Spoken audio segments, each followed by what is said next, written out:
हम बैठे हैं जी तस्नीम हैदर शाह साहब के पास। इनसे कुछ पूछते हैं कि जो इन्होंने इल्ज़ाम लगाए थे मरियम नवाज़ और नवाज़ शरीफ साहब के ऊपर अरशद सलीम साहब के कत्ल से रिलेटेड वो मामला कहाँ तक पहुँचे हैं। तो बताएं शाह जी, अपना कब इन्हें सज़ाएँ हो रही हैं, कब मामला चल रहे हैं और ये बात किस्सा आगे भी निकलेगा कि नहीं निकलेगा कि सिर्फ ये यहीं पे जो है वो ख़त्म हो जाएगा।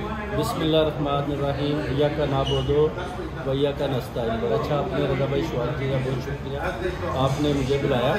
इंशाल्लाह ताला अभी केस पीरियड जो पुलिस है उनके पास चला गया है, इंक्वायरी जारी है। वो जो ईमेल उसने भेजी थी जब इन्होंने डेफामेशन का जिक्र किया तो स्कॉटलैंड यार्ड ने एक लेटर इशू किया जो उन्हें बताया कि इंक्वायरी हाई लेवल पर, हाई प्रोफाइल पर सुपीरियर पुलिस देख रही है और जब तक इसका हम डिसीजन नहीं लेते कोई किसी के ऊपर किसी किस्म का केस नहीं कर सकता।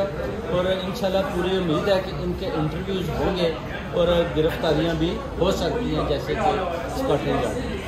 तो इसका मतलब